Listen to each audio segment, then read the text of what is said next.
KSAT12. The news at noon starts right now.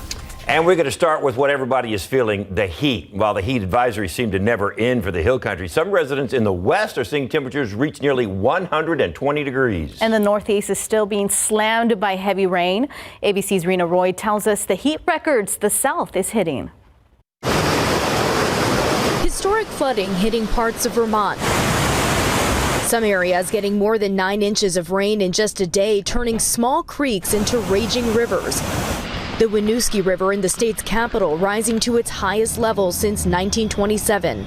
President Biden approving an emergency declaration.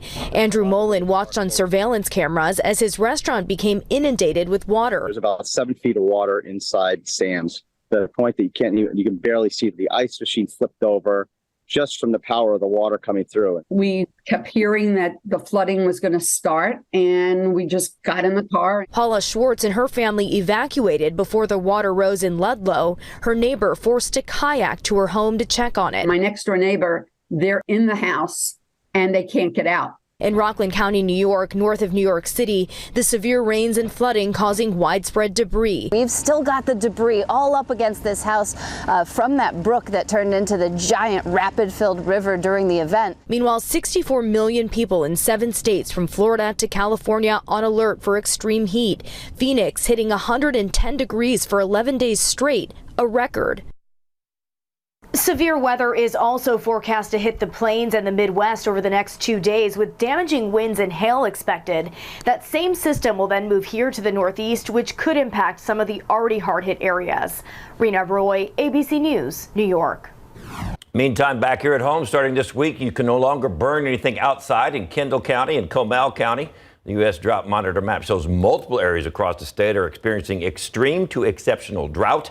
Sarah Spivino joining us with more details on the burn bans as we take a live look outside with live cam. And you know what? You can understand why the burn ban is coming to a lot of these places. Absolutely. Now, Texas A&M Forest Service does track burn bans across the state, but it is always important to check in with your county on if you are actually under a burn ban or not. Bexar County technically not under a burn ban, but you know, we're in the thick of summer, and a lot of the rain that we got in early June and May, now the fuels are starting to dry out. And so take a look at the current burn bans outside in our viewing area. We've got Valverde, Kinney, Maverick, Zavala, LaSalle, Goliad, Lavaca, and now Kerr, Comal, and Kendall County under burn bans outside in general in these areas. So please avoid burning. As for fire danger right now is moderate around San Antonio. It's higher out toward Del Rio, Rock Springs, and this is a look at the fire danger for tomorrow up across areas nearer to Waco and out in West Texas. That's where we're experiencing high fire danger tomorrow.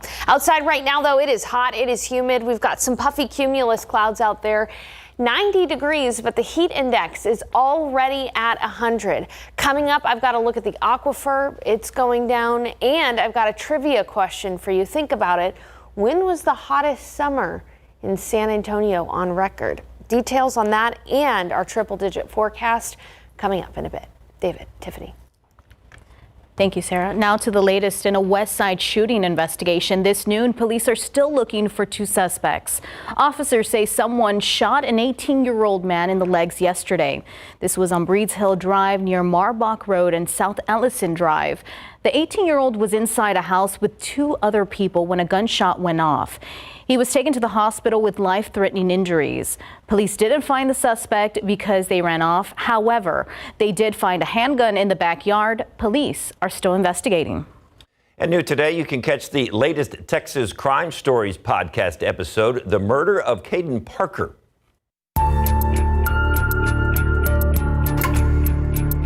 Because the brutality she inflicted is unimaginable to anything you can think of.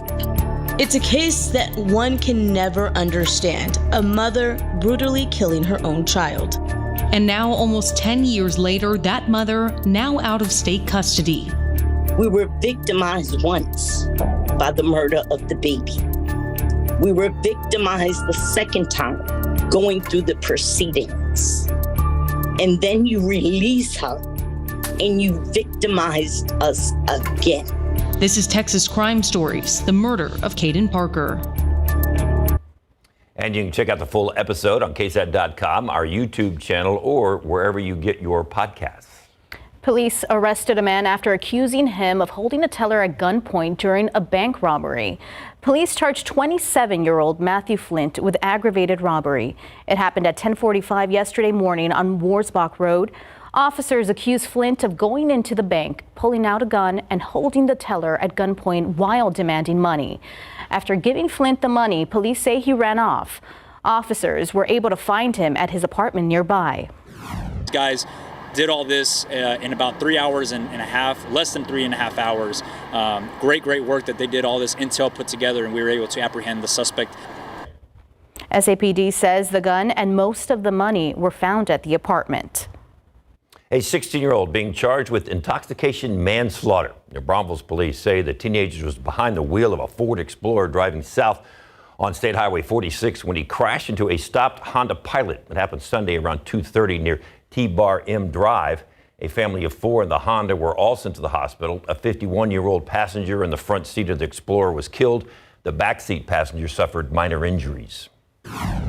We are a no refusal city/county. So if alcohol is suspected in the crash, you do not have the right to refuse. We are going to get a blood draw search warrant.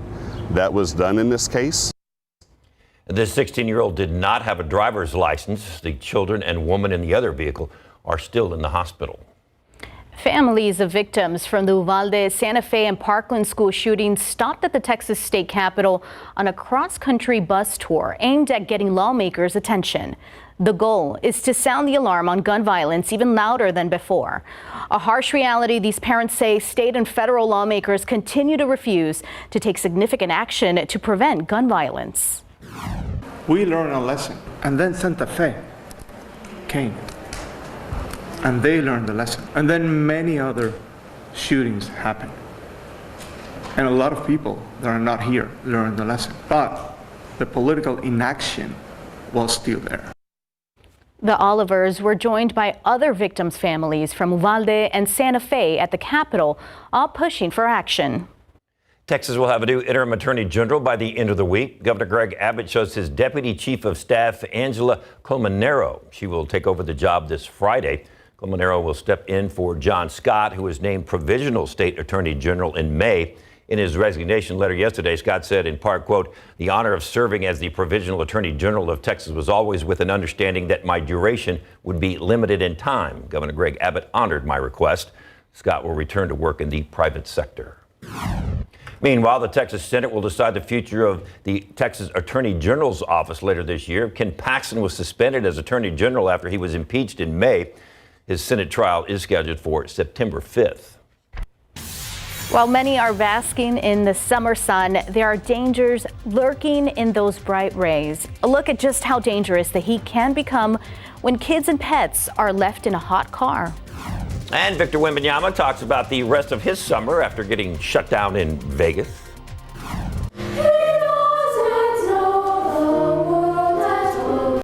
A local nonprofit is helping children find their voice. And right now, the Children's Chorus of San Antonio is looking for more singers to join their ranks. Why one member says the group helped her grow as a musician and a person.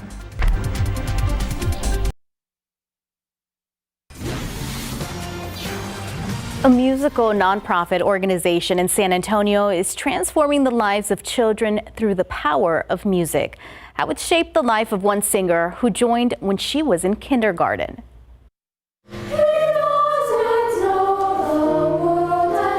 It's so much fun. I look forward to it every week. 11-year-old Grace Cox has a passion for singing. I think my voice has just grown a lot, and I love how much I've improved, and I just feel so honored to be in the honors choir. She has been part of the Children's Chorus of San Antonio since she was in kindergarten. The organization offers programs for children from kindergarten through 12th grade. We also have an early childhood music program for babies through 5 years old. The Children's Chorus of San Antonio has been around for 40 years, giving students different opportunities. We perform 3 major concerts throughout the year. Here, kids are learning how to read music and sing.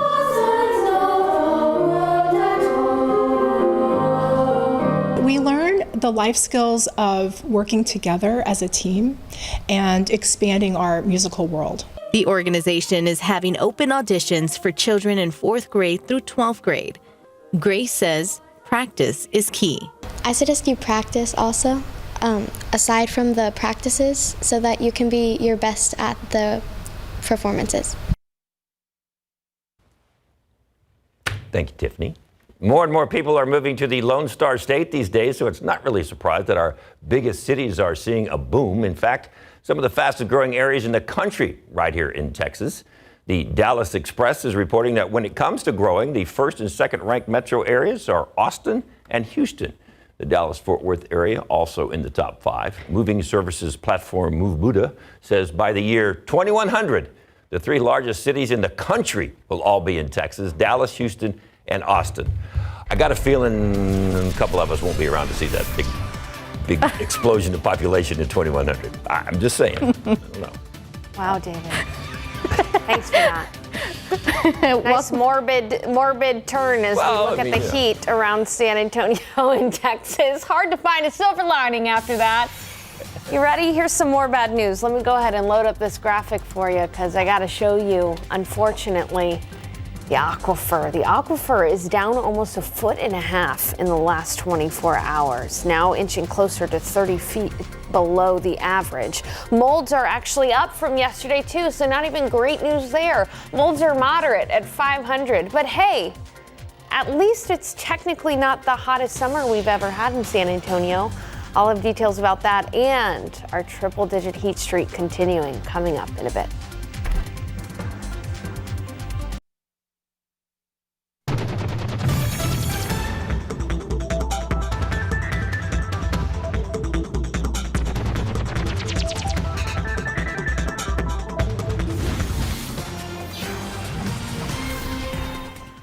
The South Texas summer continues to heat up. And while we can feel how scorching it is, seeing the impacts of just how dangerous the heat can be is also important. Yesterday, participants in Montgomery County were under medical supervision as they sat inside a non-running vehicle in order to simulate a forgotten child or pet. In less than 10 minutes, the car reached 120 degrees Fahrenheit. I think it plays a role of when parents say, I'm just running to the store for a few seconds, of how quick how fast do you go into a store and get milk and bread 5 minutes? Well, I was out at 5 minutes, he was out at 8 minutes, and he was out at 10 minutes. So it just goes to show how quick it can heat up. According to the National Safety Council, 949 children have died across the United States due to pediatric vehicular heat stroke since 1998. And I don't care how many times you say it, it's never enough. You always need to repeat, do not leave your child in the car or your pet in the car. Check the Period. back seat. Right. Check the back seat. And the heat is not going anywhere. So. No, it isn't. In fact, today we're forecasting a high of 103 in San Antonio, so it is going to be hot. Let's think, though, about when the hottest summer was in San Antonio. That's the trivia question for you guys today, David and Tiffany. Ooh. When was San Antonio's hottest summer on record? Records go back to 1886. 1953, 2000, 2011, or 2022? Why do you throw 53 in there if it's not the right answer? Well, kind of an arbitrary. I mean, I did pick those years, for a reason. To get hints for a reason. I'm going 2011. All right, I remember that summer. That was hot for sure. Tiffany? I Okay. remember 53. I'm sorry.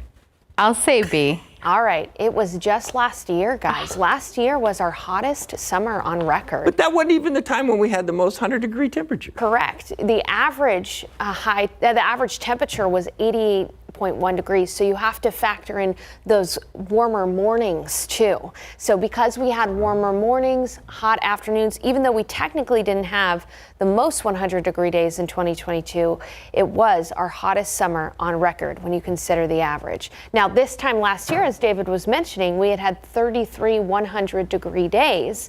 Now today we're forecasting our 17th 100-degree day. So yes, it has been hot. It will continue to be hot, but it's technically not as hot as last year. But when you're feeling it, it doesn't matter what last year's summer was. It just is hot out there. 90 degrees, heat index of 100, south winds at about 5 to 10 miles per hour. Here's a look at clouds and temperatures. Still in the 80s in Uvalde and Hondo, and that's because clouds stuck around a little bit longer out there, but it is already fairly sunny and hot. And you can see it's 90 in Rock Springs, 92 in Kerrville, 93 in New Braunfels, 93 in Bandera, and 92 in Castroville. But again, the heat index is up there right now. It already feels like it's in the triple digits around South Central Texas. Feels like it's 108 in Pleasanton. Now, for the rest of your day today, we're going to be rising into the triple digits, 103 this afternoon, around 4 or 5. Heat index value should be around 107. And then in the evening, we'll finally start to see things cool down, but it's still going to be warm by midnight, still 85. One thing you'll notice, though, is that those winds are going to pick up a little bit tonight. We'll see gusts of up to about 25, 30 miles per hour. Take a look across the state of Texas. It's not dry everywhere. You can see that the Dallas-Fort Worth, honestly, that area has been lucky to see some showers and storms in the last couple of days. Notice that out near San Angelo, there's a little bit of rain. This is going to try to move south. So throughout the remainder of the afternoon, perhaps areas as far south as Gillespie County could see an isolated thunder shower. But this heat high is in full blast, and it is going to continue to be hot around San Antonio and around Texas for the coming days. 102 tomorrow for our high temperature, 102 on Thursday, 102 on Friday. Can you guess the weather pattern here? And 102 on Saturday. Now, most of the state of Texas is going to be dealing with this heat, but here's the good news. Even though demand is going to be very high, ERCOT does forecast that supply will meet demand in the coming days for all of Texas. So that is some good news there. Looking at that 7-day forecast, again, triple digits for us for the foreseeable future. No chance for rain as well. So let's think some cool thoughts. Your next trivia question. You guys got a chance to redeem yourself. When was San Antonio's rainiest summer on record? I'll have the answer to this coming up soon. I'm going to file a complaint with your research department. I think that was a trick question. The first. It wasn't. I thought it was a trick question. Oh, David. Okay. I'll talk with teacher. Yeah. Oh, I got to look at that one again. All right. In the meantime, we're going to talk about this guy. Spurs top draft pick Victor Wembanyama. He's looking to get a little rest and relaxation for the rest of the summer before the season starts coming up. And the rest of his team are looking to bounce back tonight after that loss on Sunday. I got to talk with Pop. I'm going to listen to what he's got to say, but I'm ready to make any sacrifice for the team and give 100%. Well, they had a little chat yesterday, and the Spurs announced they have shut Victor Wembanyama down for the rest of the Summer League. At least we got a look at what to expect in the future. Wemby will stay with the team, but sit out the rest of the Summer League games. He could probably use the rest. He just wrapped up the French League playoffs right before he was drafted. The whirlwind that goes with being the number one pick in the draft. He played 2 games in Vegas. The first sluggish last night, or Sunday night. We got what we expected, a lot of Wemby. So over the 2 games, he averaged 18, 10, 4, and played a total of 54 minutes. The Spurs have seen enough, and now it's time for him to relax and get ready for his first NBA season.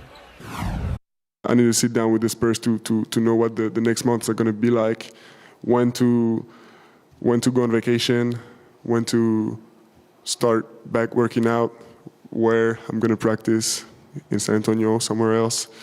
And I just know we got, as I'm not playing in the World Cup, we got 2 to 3 months, 2 to 3 great months going that are coming, and they're gonna change my life.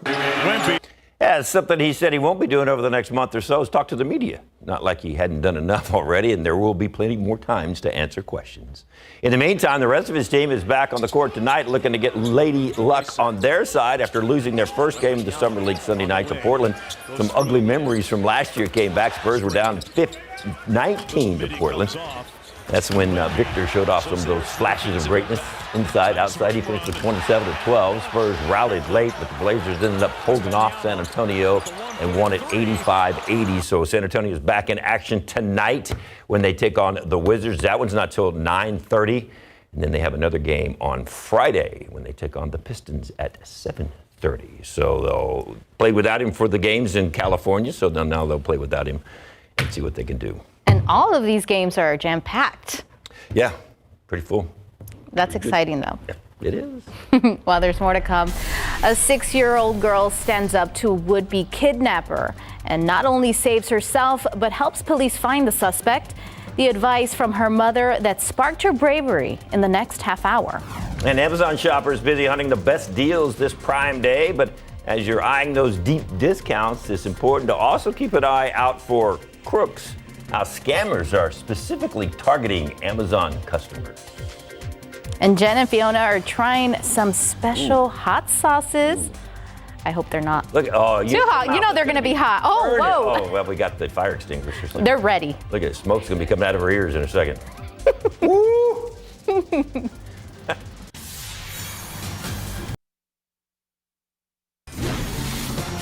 Disturbing new details. A kidnapping case in Miami. A 6-year-old says a man grabbed her while she was playing outside, but she was able to save herself. Her name is Lyric, no last name given. She says as the man tried to take her, she fought back. She not only bit the man, who you can imagine was much bigger than her, but she also was able to get a good look at him. Lyric credited her mom with teaching her a timeless lesson. And what does your mom say about strangers? Don't talk to strangers. I told her, don't talk to strangers, and if anything happens, just try to pick up something that's close to her and just hit her with it. Police commending the young lady for her intelligence and bravery, and since she was able to describe the suspect, officers found him and arrested him. Right now, police are still searching for the suspected killer and self-taught survivalist who broke out of custody. ABC's Alex Prescia with the new warning police have for people in Pennsylvania. Overnight, the search for escaped murder suspect Michael Burham intensifying. At least 15 law enforcement agencies scouring Pennsylvania and parts of upstate New York by land and air, trying to capture the self-taught survivalist who once served as a sergeant in the Army Reserve. We believe he has previously prepared to conceal himself in the woods. Authorities discovering stockpiles or campsites in wooded areas and are not ruling out that Burham may have had help. He escaped from the Warren County Jail late Thursday night, rappelling his way to freedom using bedsheets made into a rope. Is there any indication that either he was getting assistance from within the prison or that this could have been an inside job? I can tell you that that is being thoroughly investigated. Mary Canaro lives next to the jail. Police say Burham was seen running through her yard the night he escaped. I see activity in this porch behind me where there were 3 officers and they all had flash, searchlights. Burham, at least one of 2 prison escapes in the region. In Indianapolis, an inmate back in custody after allegedly assaulting Deputy John Durham as they returned from a medical appointment. Authorities say he stole a van and crashed into a utility pole. Deputy Durham passed away from his injuries. Police in that case say that inmates' actions were intentional acts of homicide and will be investigated as such. Alex Prescia, ABC News, Warren, Pennsylvania. 2 former Louisiana state troopers are having some charges dropped. They were charged with obstruction of justice in connection with the violent arrest of a black driver who later died. Several other Louisiana state troopers could also see some of the charges dropped. Ronald Green died after an arrest in May of 2019. Troopers said he was resisting and struggling with troopers following a chase and a car crash. Video released after Green's death show he was pulled from the car, hit with a stun gun, and then wrestled with officers on the ground. The troopers say he died because of the crash. They say their use of force was justified. An autopsy report listed several reasons for his death, including drugs, the crash, and the struggle with troopers. The trial for a suspect accused of stabbing and killing 4 students from the University of Idaho last year now on hold. A 37-day stay is granted to Brian Kohlberg's legal team. Judge John Judge granted the stay to allow the defense to go over some grand jury materials. According to court documents, Kohlberg's lawyers could renew the motion to stay proceedings after it finishes its review. The trial is scheduled to start in October. Today, jury selection begins in Georgia. That grand jury that is expected to consider charges against former President Donald Trump and his allies for trying to overturn the 2020 election. The special grand jury previously heard testimony from 75 witnesses, including Trump advisors, his former attorneys, White House aides, and Georgia officials. That panel issued a redacted report with charging recommendations, which will soon be weighed by the new grand jury. The Fulton County District Attorney has indicated that final decision could come next month. President Joe Biden continues his overseas trip. He is hailing the landmark agreement allowing Sweden to be a part of NATO. ABC's Faith Abube reports this comes as President Zelensky criticizes the U.S. and NATO for not settling a timeline for when Ukraine can be offered membership into the group. Welcome to you, Sauli. President Biden pumping his fist in the air as Secretary General Stoltenberg welcomes Sweden to the historic NATO summit in Lithuania. Sweden now on a clear path to becoming the 32nd member of the defensive alliance behind Finland after Turkey dropped its long-held opposition following months of negotiations. This is a historic moment. Adding Finland and Sweden to NATO is consequential. Secretary of State Antony Blinken telling ABC News that the NATO expansion sends a clear message to Russia's Vladimir Putin, who blamed NATO's expansion into Eastern Europe as one of several reasons for the Kremlin waging war on Ukraine. Our alliance is stronger, it's more united than it's ever been. But NATO is facing increasing pressure from Ukraine regarding its possible membership into the group after U.S. National Security Advisor Jake Sullivan refused to set a timeline for their admission. I can't put a timetable on it. I don't believe that you will see that coming out of here. That answer provoking a strong response from Ukraine's President Zelensky, who slammed the alliance on social media before arriving at the high-stakes summit, calling the lack of a time frame absurd, adding that uncertainty is weakness. President Biden's been very clear about this, and in fact the Ukrainians have too, that in the midst of a war, you're not going to take the membership step. Meantime, the Biden administration insists that the decision to send a batch of controversial cluster munitions to Ukraine will not threaten NATO unity, and that it's only a temporary decision until the U.S. and its allies ramp up production on more military weapons. It's months, but the question is how many. And President Biden is scheduled to have a one-on-one meeting with President Zelensky tomorrow at the NATO summit. It'll be their third face-to-face meeting since the beginning of the year. In Washington, Faith Abube, ABC News. Outside with Live Cam, but trying to figure out a way to put a real positive spin on all this. I mean, we know what the temperature is going to be. Yeah. For you too. So how can we make this like more joyful? So if we can't. More fun. A pina colada? Okay, well, that's a definite way. Way to go, Tiffany. I like the way you're thinking. But let's think back to cooler times, all right? Okay. When was San Antonio's rainiest summer on record? 1973, 2002, 2007, and 2009. David has been racking his brain. He was upset that I put 1973 on there for some reason. Go on 2002. All right. I'm sticking with B. David, there and Tiffany, there was a big flood in 2000. Yeah, there was. But 2007, we saw 25 inches of rain during the summer of Was there a big flood in 2007? There were a couple of floods, yeah. Not as big one-day events, but still a lot of... I believe the Spurs won a championship that year, too. Something like that, yeah. But in contrast, this summer, we have actually only seen 1 inch of rain, a little bit more than an inch of rain, which is 3 inches below the average for this time by the summer. And as we look at the weather setup, there is a small area of rain that's starting to move south and east closer to the San Angelo area, but it's going to be difficult for it to make it to our northern counties. We're going to stay dry here in San Antonio regardless. So for the rest of the day, it's all about the heat. 98 at 2, 103 at 5 p.m. That's going to feel more like 107 with the higher humidity. Southeast winds at 10 to 15 miles per hour. Coming up, the aquifer takes a big dip. I'll show you that number, and we'll talk about temperatures climbing and remaining high for the remainder of the week. David, Tiffany. With several major retailers launching summer sales, there's a lot to keep an eye on, but that's not the only thing to be aware of. Scammers are looking to take advantage of shoppers. The warning from Amazon as crooks target Prime Day bargain hunters. And UPS workers could go on strike. How that decision could have a major impact on average Americans and businesses across the country.